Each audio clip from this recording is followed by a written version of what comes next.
ఏయ్ ఈ తాగుడు మీద మన్ను పోయ్య బతుకు తండ్లారా ఎగదరా బతుకు తండ్లారా ఎగదరా ఈ తాగుడు మీద దుమ్ము పోయ్య బతుకు బజారు కేకే కదరా బతుకు బజారు కేకే కదరా తాతగిన నీలే దసరా కిక్కు వదురో తాగకురో ఊగకురో వద్దురో అంటే తానే తందానా తానా తానే తందానా తానా 2 రోజుల్లోనే 419 కోట్ల మద్యం అమ్మకాలు జరిగినాయంటే కోయిలాగలు ఏ రకంగా ఎగపోత పోసినాయో చూడురా దేవుడు 700 కోట్లట దసరా పండుగ పేరు మీద 700 కోట్లు నీ దండం పెడితే అమ్మమ్మమ్మమ్మమ్మమ్మమ్మ ఏం చెప్పాలో ఎట్లా చెప్పాలో అంటే కోయిలాగలు ఏ రకంగా గాజుల సప్పుడు అయిపోయిందని గ్లాసుల సప్పుడు మొదలయ్యిందని గాజుల సప్పుడు అయిపోయిందని గ్లాసుల సప్పుడు మొదలయ్యిందని సంతోషమైతే లేకపోయేనాటరా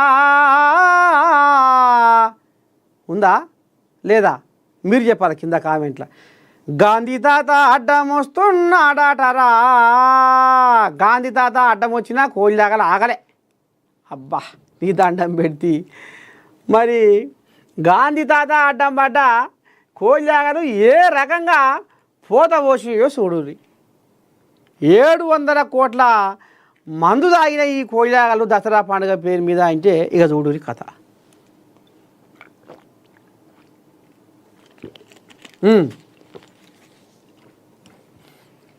చూద్దాం తెలంగాణలో దసరా సందర్భంగా 2 రోజుల పాటు 419 కోట్ల మద్యం విక్రయాలు జరిగాయి. తెలంగాణ ప్రజలు దసరాను ఘనంగా జరుపుకుంటారు. అవు మరి అంతే కదా.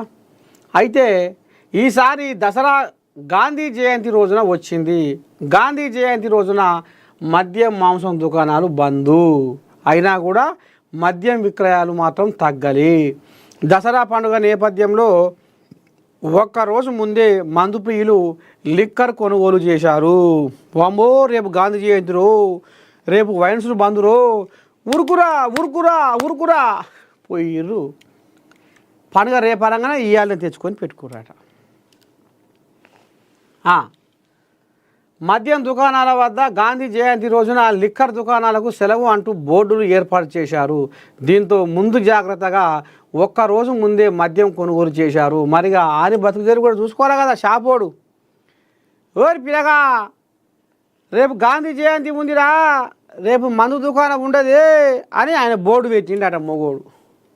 ఇక ఏముంది అమ్మో అరే యాడున్నారా ఓరి పులిగా, అది రేపాట గాంధీ జయంతి అట బోర్డు పెట్టిన వైన్ షాప్కు. మరి నేనైతే 6 పులు బాటలు తెచ్చుకుంటున్నా, 4 బీరు కాటన్ సీసాలు తెచ్చుకుంటున్నా.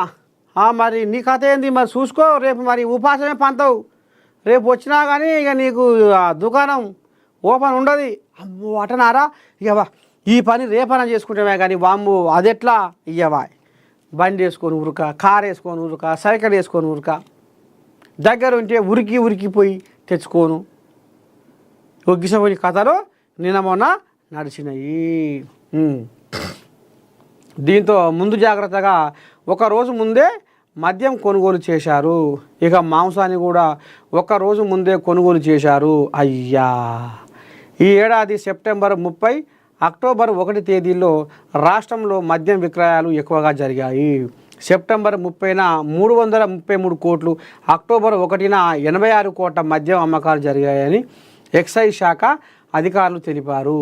దసరా పండుగను పురస్కరించుకొని సెప్టెంబర్ 26 నుంచి లిక్కర్ సేల్స్ పెరిగాయి. సెప్టెంబర్ 29న 278.66 కోట్ల మద్యం విక్రయాలు జరిగాయి. ఇక సెప్టెంబర్ మాసంలో 2715 కోట్ల ఆదాయం వచ్చింది. సెప్టెంబర్ 1 నుంచి 29 వరకు 26.71 లక్షల లిక్కర్ కేసులు, 33.24 లక్షల బీర్ల కేసులు అమ్ముడయ్యాయి. 2023 దసరా పండుగ 9 రోజుల్లో 1057 కోట్ల మద్యం విక్రయాలు జరిగాయి. 2024లో దసరా సందర్భంగా 1100 కోట్ల మద్యం విక్రయాలు జరిగాయి. కేవలం 10 రోజుల్లోనే ఇంత పెద్ద ఎత్తున మద్యం విక్రయాలు జరిగాయి. సెప్టెంబర్ 30 నుంచి అక్టోబర్ 11 వరకు 10.44 లక్షల మద్యం కేసులు, 17.59 లక్షల కేసుల బీర్లు విక్రయించారు. దీని విలువ 1100 కోట్లు. మద్యం అమ్మకాల్లో ఉమ్మడి రంగారెడ్డి టాప్లో నిలిచింది. ఉమ్మడి కరీంనగర్, ఉమ్మడి నల్గొండ, ఉమ్మడి వరంగల్ జిల్లాలు వరుస స్థానాల్లో నిలిచాయి. మా నల్గొండ కోళ్ళ దగ్గర కూడా బాగానే మింగినాయి. ఈ చిన్న ఏం కావు. మొత్తానికైతే రంగారెడ్డి జిల్లాల మొట్టమొదటి కథ ఉందట. తర్వాత కరీంనగర్ కోళ్ళాగలట, తర్వాత నల్గొండ కోళ్ళాగలు, తర్వాత ఉమ్మడి వరంగల్ కోళ్ళాగలు కూడా బాగానే గుంజినాయి.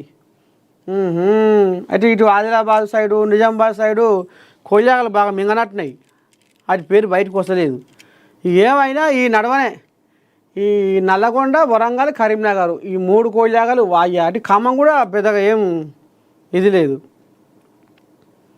మెదక్ కూడా పెద్దగా అంత ఏం కనపడినట్టుంది. అయితే ఈ కరీంనగర్, నల్గొండ, వరంగల్ కోళ్ళాగలు ఉర్రి అంటే ఉర్రి అని అందుకనే ఉరుకులు పెడితే ఈ కోళ్ళాగలు చిన్న సన్న ఏం కావు. ఈ బాగా వీటికి పౌరుషం కూడా బాగానే ఉంటుంది వీటికి.